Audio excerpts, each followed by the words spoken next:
Olá pessoal, tudo bem? Sejam bem-vindas, bem-vindos ao canal. Meu nome é Antônio Kuzikoski, eu sou professor de Direito Constitucional e de Direitos Humanos. Neste vídeo vou fazer comentários acerca do gabarito preliminar da prova de Direito Constitucional da segunda fase do 33º Exame de Ordem.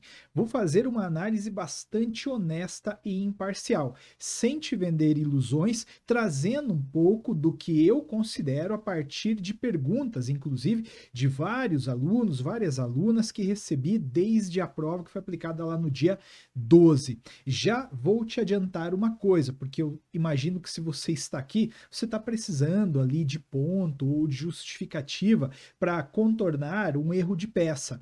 Na minha análise, neste momento, não há nada que possa ser alegado para anular a peça, tá? Não consigo enxergar nada. Em relação às questões, há alguns pontos que eu quero considerar. Para mim, o gabarito não está totalmente completo e a gente pode conversar sobre algumas expectativas para o gabarito definitivo.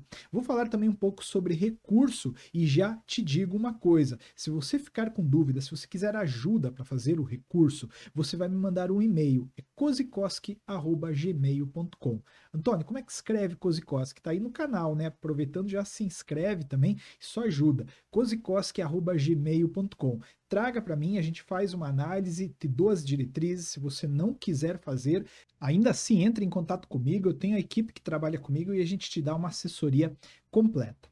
Bom, você que fez a prova sabe que a FGV cobrou pela primeira vez uma ação declaratória de constitucionalidade. Inclusive, 2 dias antes da prova, eu postei lá no meu Instagram, me siga lá também.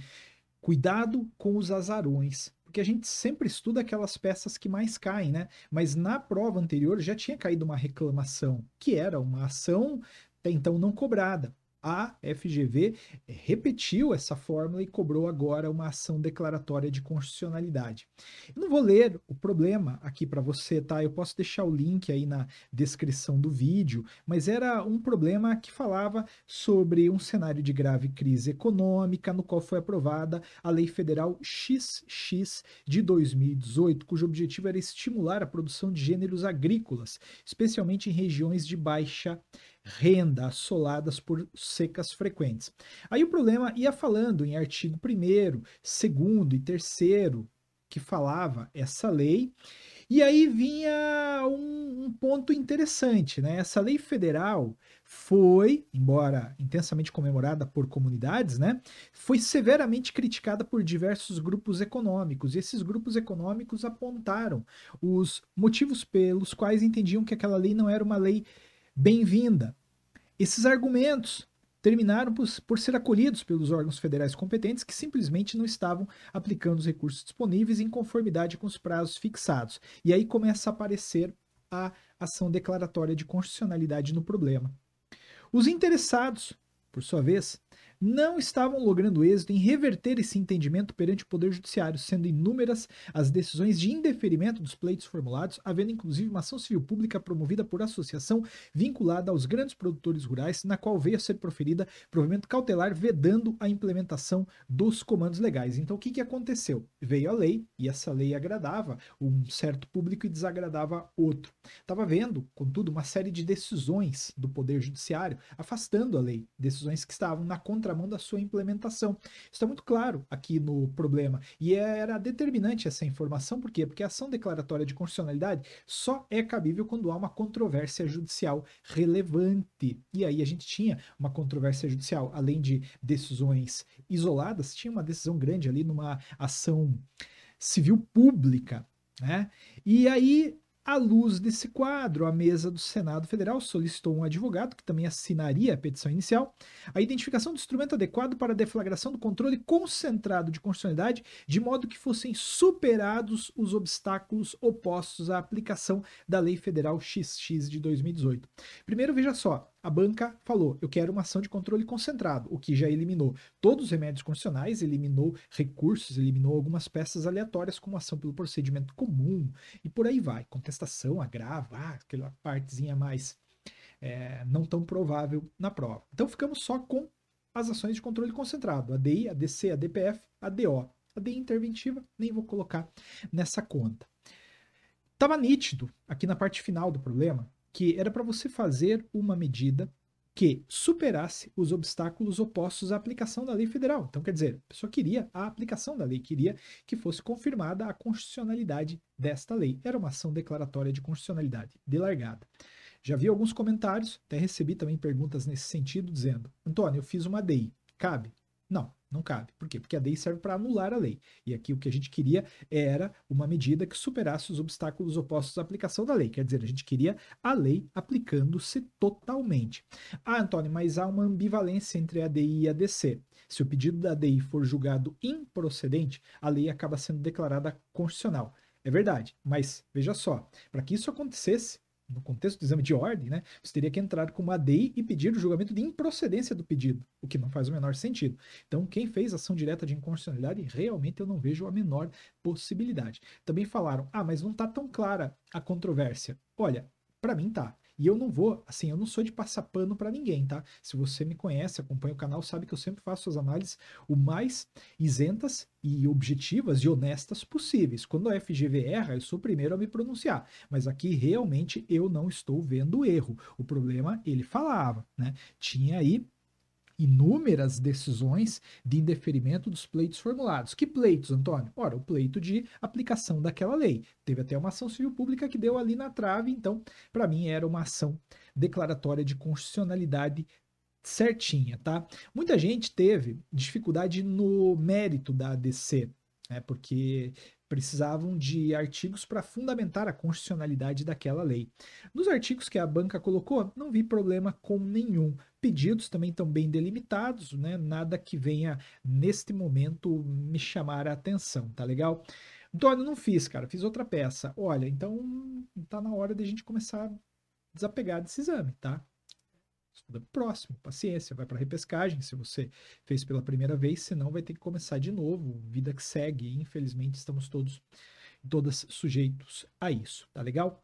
Padrão de resposta da questão número 1. Esta aqui para mim tem um pontinho que vale a pena considerar.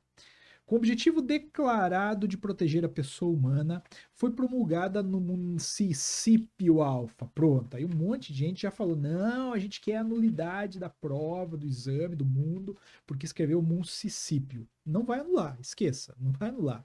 É município, tá claro ali. Embora uma grafia errada, não é uma grafia que prejudicou a compreensão do negócio, né? Vamos lá, município alfa. A Lei 123 de 2018, que estabeleceu certos limitadores a serem observados no seu território na veiculação de anúncios pagos com o fim de divulgação e comercialização de produtos nocivos à saúde. Sobre a hipótese, responda aos itens a seguir. A lei é compatível com a Constituição? Olha, é uma lei municipal e a análise que eu faço, que o Espelho também fez, isso não tem nada a ver com interesse local, estou falando de publicidade. Então, nesse contexto, a lei que regulamentaria isso tinha que ser uma lei federal. Então, essa lei é incompatível. Só que aqui eu quero fazer uma proposta, porque a lei é inconstitucional, pois compete privativamente à União legislar sobre propaganda comercial nos termos do artigo 22 e 29 da Constituição da República. Maravilha, eu concordo totalmente com isso. No entanto, tem um artigo que para mim até entra melhor aqui, que é o 220, parágrafo 3º, inciso 2. Para mim, esse é o principal, entende? Que fala que compete à lei federal regular esse tipo de propaganda, quando há uma certa nocividade à saúde e a outros interesses. Então, eu proponho aí a FGV, né? FGV, tá me ouvindo? Então, amplie esse gabarito aí, põe 220, parágrafo 3º também, tá bom?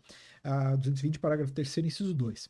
Aí há algum instrumento que permita submetê-la ao controle concentrado de constitucionalidade? Sem dúvida alguma, arguição de descumprimento de preceito fundamental, que eu tinha apontado lá no meu Instagram, inclusive, como uma potencial ação azarona, né, para esta fase. Beleza? Então, citou ali a DPF, o artigo 1º, parágrafo único, inciso 1 da Lei 9882 de 99.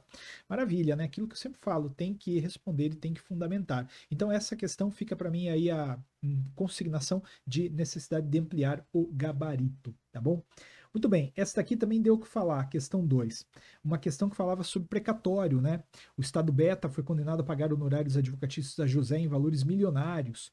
Com a execução dos honorários advocatícios, José foi informado que seu crédito foi inserido por decisão do presidente do TJ na ordem geral de precatórios. a decisão é compatível? Não, não é. Primeiro porque, né? Vamos lá, ó. Os honorários advocatícios têm natureza alimentar, nos termos da súmula vinculante 47, devendo ser pagos com preferência sobre os demais débitos na forma do artigo 100, parágrafo 1º. Para mim, a resposta era isso aqui. Não vejo também muita...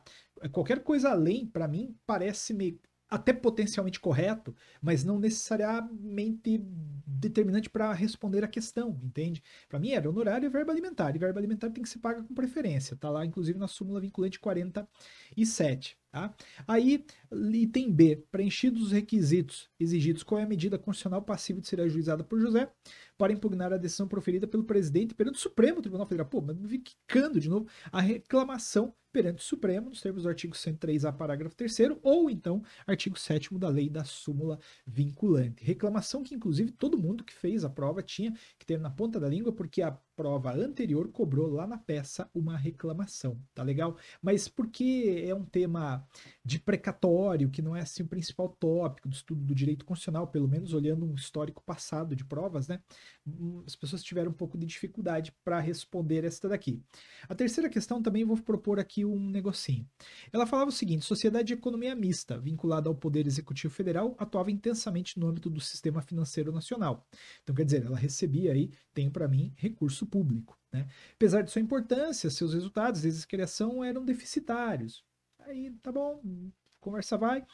Ao se inteirar da situação financeira da referida sociedade, o deputado federal João foi informado que os vencimentos pagos aos seus dirigentes superavam os subsídios dos ministros do Supremo Tribunal Federal. Não pode, né? A partir da narrativa acima, responda: o valor dos vencimentos pagos aos dirigentes é compatível com a ordem constitucional? Não, não é. Como a sociedade de economia mista recebe recursos da União, porque estava lá no sistema financeiro, né, está sujeito ao teto remuneratório. E aí citou a prova o artigo 37, parágrafo 9º. Contudo, eu também acho que aqui caberia o 37, inciso 11, que é o especialmente o que fala sobre o teto do Supremo Tribunal Federal. Teto equivalente à remuneração do ministro do Supremo Tribunal Federal, subsídio do ministro do Supremo Tribunal Federal, tá? Então, para mim, quem botou só o 3711 aqui tinha que ter levado ponto, sim, tá bom? Espero que a banca considere isso. E a ação, qual que era a ação?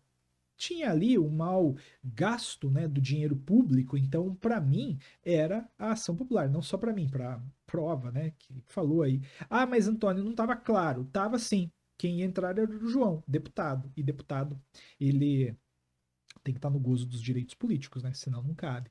Beleza? E aí uma última questãozinha legal também, né, de direito político, eu tinha falado também, eu falei, cuidado, temporada aí da virada, 2021 para 22, vai cair direito político, porque é ano eleitoral. E dito e feito, Maria e Pedro são filhos de Joana, governadora do estado Teta. Maria é vereadora, né, no município Gama, situado no referido estado, e quer concorrer à reeleição. Algum problema? Essa era a pergunta.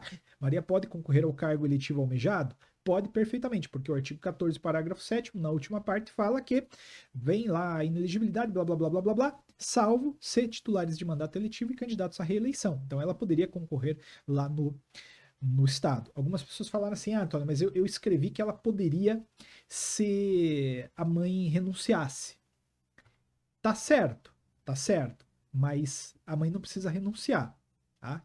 Antônio, tudo bem, mas o que eu disse tá certo. Tá certo. A banca vai considerar? Não, não vai. Por quê? Porque o gabarito optou por isso. Sim, Maria, candidata à reeleição, pode concorrer no território de jurisdição de Joana, o que é autorizado pelo artigo 14, parágrafo 7º. Antônio, eu vou entrar com uma ação judicial.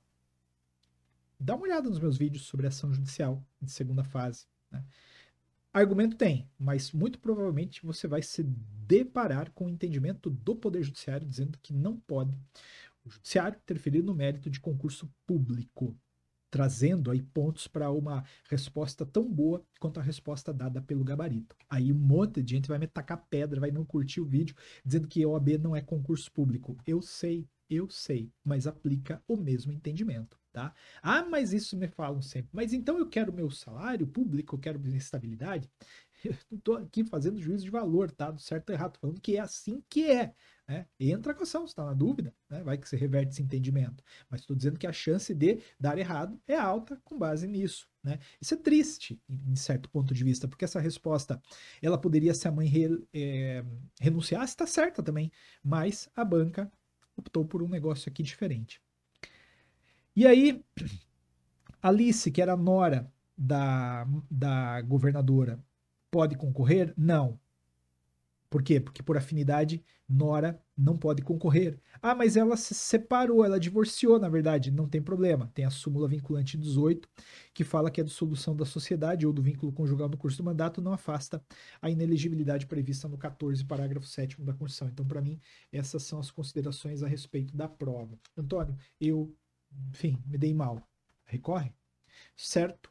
Certa de que o melhor recurso é aquele recurso no qual você falou e não te atribuíram pontos. Esse é mais tranquilo de fazer, tá legal? De novo, tem dúvida? Lembra? kozikoski@gmail.com. Me manda, a gente vai conversando. Eu vou te orientar, se você não quiser fazer, minha equipe faz para você. Agora, não esquece também do seguinte, né? Todo mundo tem que recorrer. Essa é uma pergunta que às vezes me fazem. Eu tenho que recorrer também? Sim, todo mundo tem que recorrer, tá? É fácil recorrer, explico também, oriento lá no site, é bem fácil, bem simples, né? Tem os cuidadinhos que você tem que tomar, mas no final das contas sempre dá certo, tá legal? Galera, é isso, tá?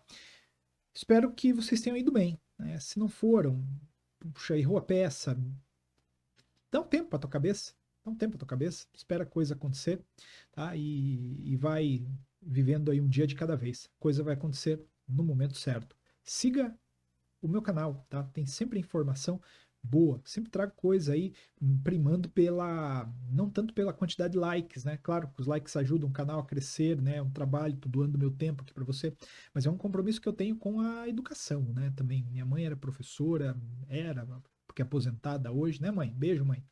Ela vai comentar daqui a pouco aí, você vai ver. E adoro os comentários da minha mãe. Mãe, te amo, mãe. E é isso, tá? Tô aqui doando parte do meu tempo para você, tá bom? Beijo, galera. Se cuidem aí. Nos vemos por aí. Até mais.